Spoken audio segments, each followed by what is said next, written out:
네, 오늘 이슈가 되고 있는 이야기를 확인해 보면서 투자 전략 세워보도록 하겠습니다. 오늘장 피셜 시간인데요. 앞서서 이야기 나눴던 펠리즈 투자인 리서치의 김민수 대표와 미중산업연구소 조용찬 소장 두 분과 이야기 이어가겠습니다. 두 분 인사 나누시죠? 예, 안녕하십니까? 안녕하세요. 자, 오늘은 셀트리온을 좀 보겠습니다. 셀트리온이 어제 급격하게 하락이 한번 나왔고 시가총액이 뭐 삼형제 총해서 몇 조, 10조가 넘게 사라졌다라는 이야기가 나왔는데 일단은 오늘은 좀 상승을 하고는 있습니다. 셀트리온이 4% 상승세, 셀트리온 헬스케어가 7.6%, 셀트리온 제약이 4.8% 정도 상승을 하면서 뭐 어제 하락분을 다 만회하지는 못하고 있지만 일단은 다시 좀 상승부를 켜면서 시장의 반전을 노리고 있습니다.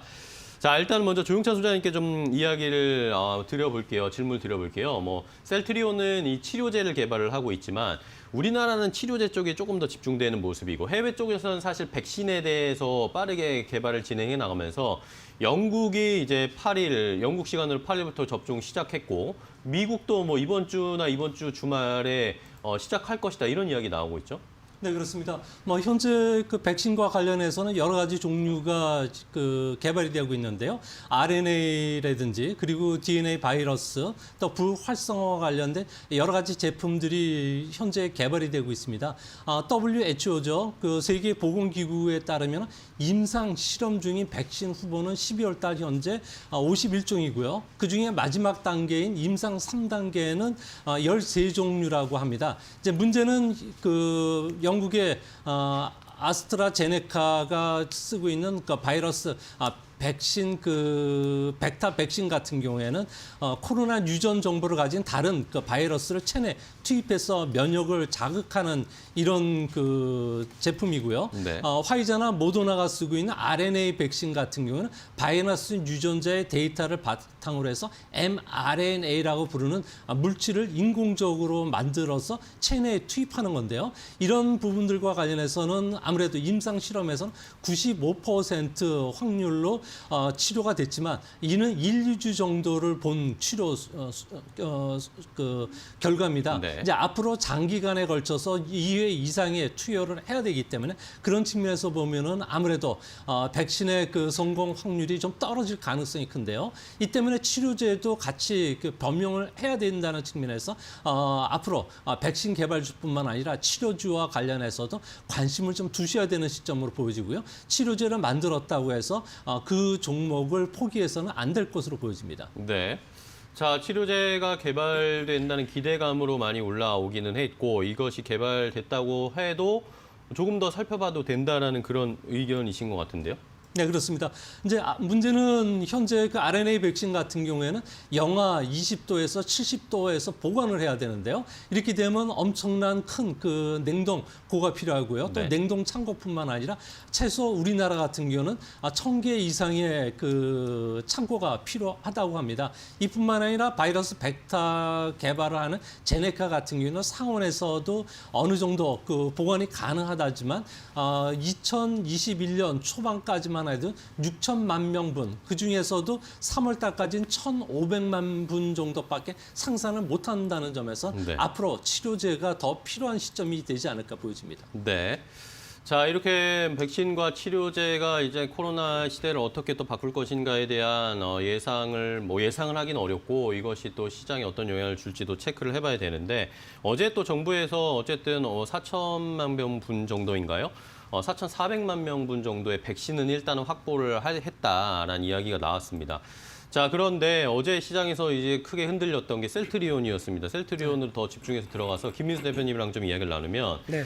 어제 또 충격적으로 급락이 좀 나왔습니다. 네. 이것이 뭐 추세가 변한 것이냐 아니면 그냥 쉬어가는 거냐 뭐 이런 이야기들이 나오는데 대표님은 어떻게 보세요?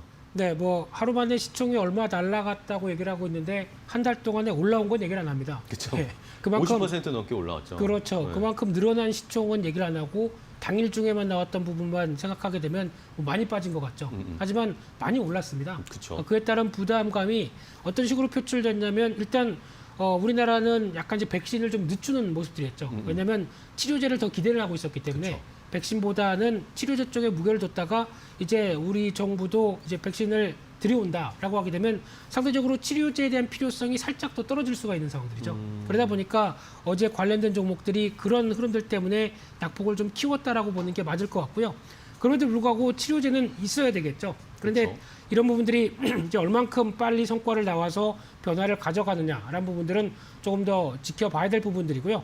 그런데 일단 무엇보다도 특히 제약바이오 종목들의 성격은 그렇죠. 어떤 기대감을 받는다라고 하게 되면 기대감이 아주 빵빵하게 올라올 때까지 계속 네. 연속으로 움직이다가 한번 고점에서 어느 정도 또 기대감이 소멸되게 되면 일단 적어도 뭐 하루짜리 조정이 아니라 한 뭐 일주일 정도까지는 조정이 나올 수 있다는 쪽으로 확인을 하시면서 움직이는 게 더 맞다고 봐야 될 것 같고요. 지금은 그만큼 어느 정도 기대감을 충분히 반영시켰다는 관점에서 접근하게 되면 혹시나 갖고 계신 분들은 매도를 반드시 하는 전략들이 훨씬 더 좋겠다라고 보여주고 있고 다시 사신다고 하더라도 좀 시간적인 여유를 갖고 조정권이 좀 나온 다음에 대응하시는 게 가장 좋지 않을까 이렇게 바라보고 있습니다. 네. 자, 이렇게 일단은 뭐 한번 수익 실현을 한다거나 좀 쉬어갈 때 챙기는 전략을 주셨는데 사실 뭐 저도 주변에서 지금 코로나 확진자들이 뭐 건너에서 아는 분들이 막 확진됐다는 이야기들을 들으면서 병원에서 치료하는 뭐 손을 쓸 수가 없다는 이야기들이 많이 들리더라고요. 네. 뭐 기침하면 그냥 기침하는 약, 기침 멈추게 하는 약, 열나면 그냥 해열제 주고 이런 거에 그치고 있으면서 병원에 입원해 있는 게 사실 큰 의미가 없다. 이런 네. 이야기들이 많이 나오고 있더라고요. 그러면 치료제가 어쨌든 많이 필요한 상황인데 이런 것들을 봤을 때 아까 조영찬 소장님도 좀 이야기해 주셨지만 치료제가 나왔다고 이 이슈가 나오고 나서 뭐 주가가 조정을 받는다. 아니면 그 뒤로도 더 오를 수 있지 않을까라는 그런 생각도 해보는데 어떻게 보세요? 네, 일단 치료제가 나와야 되겠죠. 지금 회장님께서는 뭐 조만간 뭐 얘기를 하면서 네. 기대감을 한층 불려 오르는 상황이긴 하겠지만은 아직까지 그에 대한 좀 실체는 좀 더 지켜봐야 되는 게 맞다고 봐야 될 것 같고요. 오히려 앵커님 얘기하셨듯이 확진자가 주변에서 많이 늘어나면서 또 정부에서 나오는 쪽은 일단 병원에서 해줄 게 별로 없다 보니까 네. 이 비대면 진료에 대해서도 좀 격상시키려고 하는 움직임들이 나오죠. 그래서 그와 관련된 종목들도 한번 찾아보는 것도 투자 아이디어가 아닐까라는 쪽도 살짝 생각을 하고 있는데 그런 부분 쪽에서 봤을 때는 여전히 어떤 치료제만 보고 달려가기에는 아직 여러 가지 생각할 게 많다는 부분들도 생각을 해야 될 것 같고요. 네. 그렇기 때문에 아마 지금 백신이 본격적으로 맞고 치료제가 개발되기 전에 여전히 오늘도 확진자 수가 600명대 이상으로 나올 걸로 보여지는 만큼 이런 시간사의 갭이 좀 발생하고 있습니다. 그러다 보니까 그 사이에서 변동성이 커지는 부분들은 진짜 염두를 할 필요가 있지 않을까 생각됩니다. 네.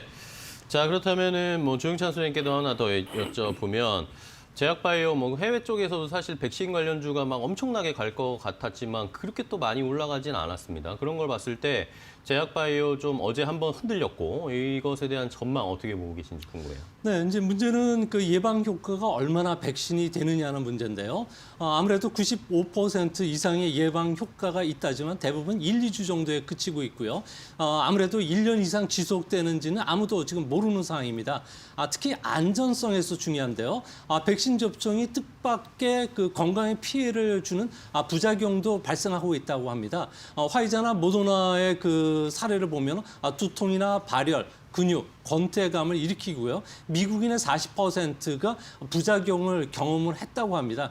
이 때문에 현재 그 우리나라 치료제 같은 경우는 조정을 거친다면은 아무래도 다시 각광을 받을 가능성이 크고요. 이런 치료제는 이런 그 발열이나 뭐 근육통, 권태, 두통 같은 부분들이 최소화시킬 수 있다는 점에서 아무래도 백신 접종 이후에도 치료제를 계속 복용하는 이런 사태까지도 일어날 가능성이 크기 때문에 아무래도 현재 그 백신과 관련된 치료제를 절대 포기하시지는 않으셔도 될 것으로 보여집니다. 네, 자 조영찬 소장님 이야기 들어봤고 마지막으로 김민수 부장님께 한번 대표님께 한번 이야기 더 질문 드릴게요. 뭐 셀트리온만 지금 치료제 개발하는 게 아니잖아요. 네. 뭐 녹십자에서도 지금 뭐 완치자가 처음으로 한번 나왔다라는 이야기가 나왔는데 셀트리온 외 치료제 관련 종목들 어떻게 좀 봐야 될지도 정리해 주실까요? 네, 속도를 제일 빨리 내는 게 이제 두 개로 보는데 녹십자와 셀트리온 쪽으로 보여주고 있는데 나머지도 한 우리나라에서 한 30개 종목들이 되고 있죠. 네. 개발을 하고 있는 회사들이. 근데 임상 실험 속도까지 보게 되면은 이 두 회사가 가장 기대감이 큰 상황들인데, 근데 일단 주가 상황은 그렇습니다. 이 부분을 어느 정도 반영을 했느냐라는 부분들이 가장 중요할 것 같고요.